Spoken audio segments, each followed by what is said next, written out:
Buenas tardes, mi nombre es María Mejía, soy participante de la Cátedra Derecho Internacional de la Universidad Bicentenaria de Aragua. Como parte del núcleo definiré el contenido de la extradición en el derecho internacional y la legislación venezolana.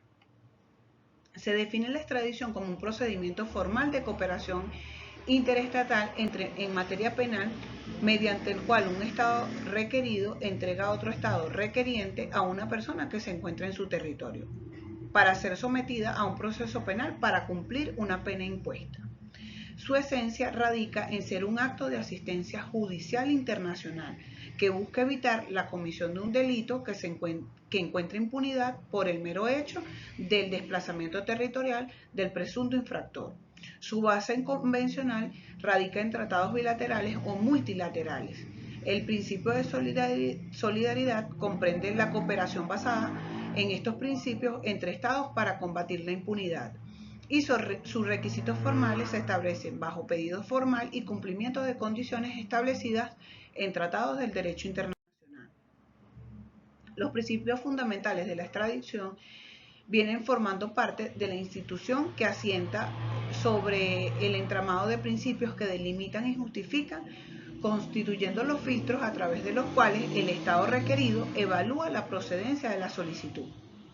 Por ejemplo, como primer punto tenemos el principio de doble incriminación, que es cuando el hecho debe ser considerado delito tanto en la legislación del Estado requeriente como en el Estado requerido. El principio de especialidad, una vez entregado, la persona solo podrá ser juzgada o penada por el delito específico que fundamentó la extradición, es decir, no por otros hechos anteriores o distintos, a menos que el Estado requerido preste consentimiento expreso al respecto.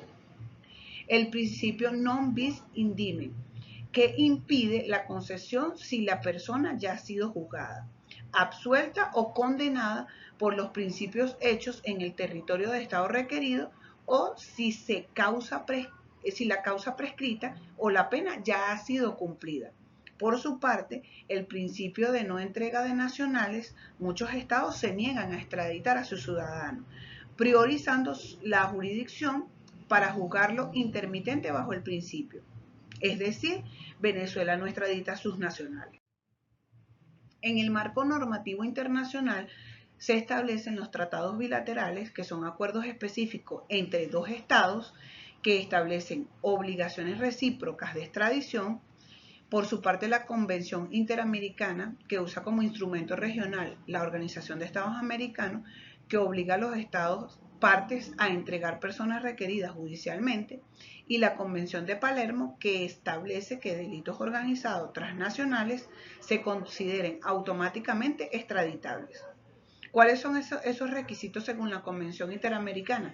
El delito sancionado con pena privativa de libertad no menor de 2 años, el cumplimiento del principio de doble incriminación, la ausencia de causales de improcedencia y la exclusión de extradición por delitos con pena de muerte o privación de libertad por vida. El principio de reciprocidad es cuando no existe un tratado vinculante, es decir, la extradición se rige por reciprocidad, quedando a discrecionalidad del Estado requerido, que evaluará la solicitud según el derecho interno y la expectativa de recibir trato similar en el futuro. Excepciones a la extradición. La naturaleza del delito imputado constituye una de las causas más importantes de denegar una solicitud de extradición. El derecho internacional y las legislaciones internas han establecido categorías de delito. Por su propia esencia no pueden ser o dar lugar a la entrega. Estos delitos vienen siendo el delito político, el delito militar, las penas inhumanas y la persecución discriminatoria. Por su parte, el marco normativo dentro de la legislación venezolana establece que la extradición posee un régimen jurídico mixto y detallado, que refleja los principios generales del derecho internacional, con matices muy propios. Su regulación se encuentra principalmente establecida en el Código Penal y en el Código Orgánico Procesal Penal, y de manera supletoria en los tratados internacionales. Como establece el artículo 6 del Código Penal, que es la norma rectora, los lineamientos de suma importancia que definen el sistema venezolano de extradición. Por acá podemos observar que son la prohibición absoluta de extradición de nacionales, la excepción de extranjeros. El punto anterior refiere la extradición de un venezolano no podrá concederse por ningún motivo. Esta disposición es tajante y constituye una característica distintiva del sistema venezolano. Allí hacía referencia en lo que decía anteriormente, que Venezuela no extradita a sus nacionales. Por su parte, la excepción para extranjeros se consagra en las causales clásicas de denegación.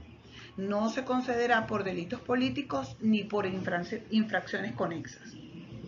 La cláusula humanitaria, que establece la prohibición de acordar la extradición de un extranjero acusado de un delito que tenga asignación en el país, requeriente de la pena de muerte o una pena perpetua. El procedimiento en Venezuela, basado en el Código Orgánico Procesal Penal, establece como primera parte la extradición activa versus la pasiva. El Código Orgánico Procesal Penal distingue entre la extradición activa, que Venezuela solicita a otro país, y la pasiva, que es cuando Venezuela recibe la solicitud. Por su parte, existe el filtro inicial del Ejecutivo. Los ministerios de Relaciones Exteriores e Interiores y Justicia cumple con función de filtro inicial y transmisión de la solicitud. La decisión del Tribunal Supremo de Justicia, la decisión final sobre la procedencia, corresponde a este tribunal, específicamente a la Sala de Casación Penal, quien actúa como garante de la legalidad. Y la potestad soberana del Ejecutivo, solo después de la decisión judicial favorable, es cuando el Ejecutivo Nacional tiene potestad soberana para conceder o no la entrega. La cooperación y la soberanía. Este análisis revela una postura profundamente arraigada en la defensa de la soberanía nacional, especialmente manifiesta en la negativa absoluta a extraditar a sus nacionales. Este punto es bien importante porque ya está establecido como una conducta dentro del Código de Procedimientos del Código Orgánico Procesal Penal, específicamente en Venezuela. Esta posición es una expresión legítima del ordenamiento jurídico, pero en el contexto de la criminalidad organizada transnacional puede generar dos roces y entorpecer la cooperación internacional. De allí parten los desafíos prácticos de juzgar a Venezuela y surge un interrogante, si se puede flexibilizar la protección absoluta. En este caso, sería pertinente reflexionar sobre si la protección debe matizarse, al menos para ciertos delitos graves, por ejemplo, terrorismo, corrupción internacional, delincuencia organizada transnacional, permitiendo la entrega condicionada a la reciprocidad, tal como ocurre en otros sistemas jurídicos regionales. Como parte de las conclusiones, hacemos 4 análisis específicos. La extradición, como se menciona anteriormente, es una herramienta indispensable en la lucha contra la impunidad, lo cual nos hace un llamado para establecer un equilibrio entre la cooperación y la soberanía, establecida principalmente en la legislación venezolana, la adaptación y el contexto actual, que es donde el futuro dependerá de la capacidad para adaptarse a estas exigencias, los pilares en el sistema venezolano, lo cual hace una prohibición absoluta para extraditar a sus nacionales, exclusión de delitos políticos y una cláusula humanitaria, y la independencia judicial, que es la decisión de la Audiencia Nacional Española, evidencia que la confianza en la independencia judicial y las garantías procesales se han convertido en un filtro adicional para los procesos contemporáneos. Es decir, y para dar paso a una conclusión sólida con respecto a este tema. Solo mediante un diálogo fluido entre la ley y la práctica judicial y el respeto irrestricto a los derechos humanos podrá esta institución cumplir o servir a la justicia y no a los intereses. Muchísimas gracias por su atención.